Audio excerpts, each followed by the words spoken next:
On va à présent retrouver Loïc et son triporteur qui vont nous mettre l'eau à la bouche. Alors adieu vos vaches cochons, puisqu'une fois n'est pas coutume, notre gastronome à bicyclette nous attend en plein cœur de la capitale parisienne. Loïc, la vue a l'air apparemment très belle là où vous êtes. Regardez comme c'est beau, Laurent, regardez comme c'est magnifique. Nous sommes sous la nef du Grand Palais. Regardez cette voûte à plus de 40 mètres de haut. C'est un lieu assez incroyable. C'est une des plus grandes nefs au monde. C'est la plus grande encore debout. Il faut vous dire jusque-là, 77 000 mètres carrés entièrement couverts qui vont être transformés en restaurant. Alors le Grand Palais, c'est juste entre les Champs-Élysées qui se trouve de l'autre côté là-bas et la Seine. Et là, en fait, ce lieu va être le plus grand restaurant du monde. Le temps d'un week-end, on va servir plus de 107 000 plats. Je ne sais pas si vous... C'est immense. Et 40 chefs vont venir. Alors 40 chefs avec leur brigade. L'idée de ce festival, c'est Taste of Paris. Taste of Paris, c'est la 5e édition. Et l'idée de ce festival, c'est d'apporter au plus grand nombre, à tous, des plats de grands chefs qui parfois peuvent paraître inaccessibles parce qu'ils sont dans des palaces, parce qu'ils sont dans des établissements 2, 3 étoiles au guide Michelin. Si je vous dis Pierre Hermé, si je vous dis Christophe Missalak, si je vous dis Romain Méder au restaurant de l'hôtel Le Plaza, par exemple, eh bien tous ces chefs vont être là avec leur brigade et ils vont proposer des plats, leurs plats signature, à 6 à 12 euros. Et le but, c'est que ça soit accessible à tous. Oui, justement, c'est ça. Ils vont lever la fameuse barrière dite du portefeuille.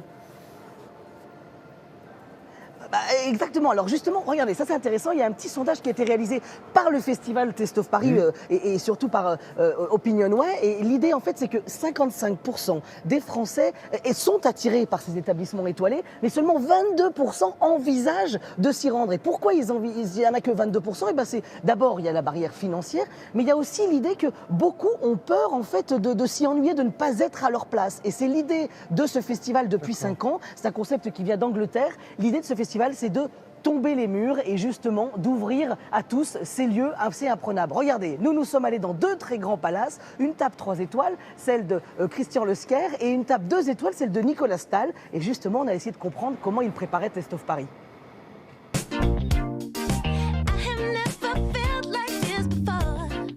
Et aujourd'hui, le triporteur est à Paris, place de l'Étoile.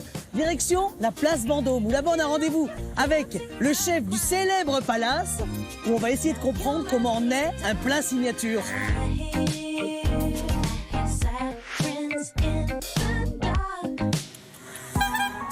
Comment ça va, Nicolas ? Bien, Loïc. Là, on est dans une histoire où la gastronomie française a écrit son histoire un peu, non ? Exactement, 1898, le Ritz Paris, avec Auguste Escoffier comme premier chef. Et moi, je suis le 10e chef. Depuis Auguste Escoffier ? Depuis Auguste Escoffier, donc il y a oui. eu 9 chefs avant moi. C'est un honneur pour moi d'être ici.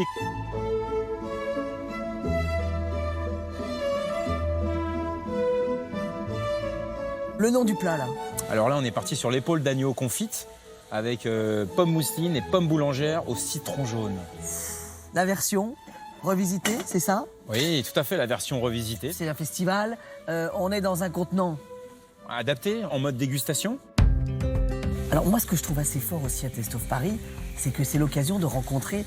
Vous êtes là, vous, sur place ? Oui, tout à fait. Parce qu'on retrouve tous les grands chefs de la capitale. La cuisine, c'est un art populaire. Donc à un moment donné, il faut échanger, il faut partager. On sert 1000 assiettes par soir. L'objectif, c'est que nos clients viennent goûter par bouchée, justement, un plat qui est servi dans un établissement 2 étoiles Michelin. Et souvent, dans ce festival-là, les personnes franchissent le pas.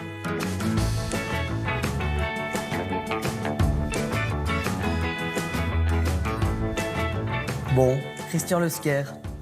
Bienvenue au Georges V. Alors, vous, c'est la première fois que vous serez sous la nef du Grand Palais pour Taste of Paris. Tout à fait. Comment on choisit le plat, ce plat signature qui va vous représenter pendant un événement, en fait ? Parce que là, il y a des milliers de gens qui vont venir. Alors, on a voulu montrer un plat, finalement, non pas un plat, mais une saveur. C'est un plat, on va dire, 3 étoiles au guide Michelin. Finalement, c'est une salade de galets de foie gras. Ce foie gras est poché dans un bain iodé. Et après, on prend ce petit enrobage, on met un peu de charbon de bois et on fait une membrane pour venir couvrir. Une membrane végétale. Voilà, végétale. Là, on est dans un contenant plus street food, en fait. C'est l'idée, hein ? Exactement. On ne triche pas, en fait. On est sur le même plat qu'on va goûter, dressé de façon différente parce que c'est une cuisine à emporter, mais... Oui. L'important que quand on décide de faire quelque chose, On le fait comme on fait à la maison. Autrement, ça sert à rien. Et alors, il paraît qu'il y a toute l'équipe qui vient en plus. Tout le monde peut venir.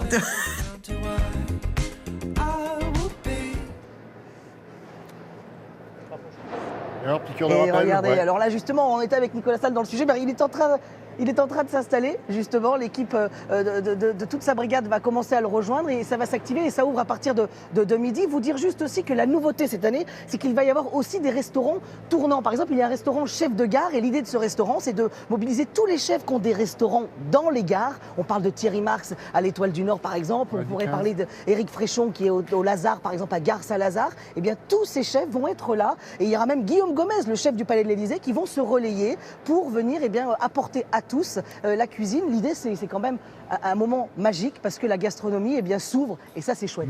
Voilà, ça s'appelle Fest of Paris et c'est au Grand Palais tout le week-end jusqu'à dimanche. Merci beaucoup Loïc, merci, ainsi qu'à l'équipe, bien sûr, de Télématin qui a réalisé cette partie en direct.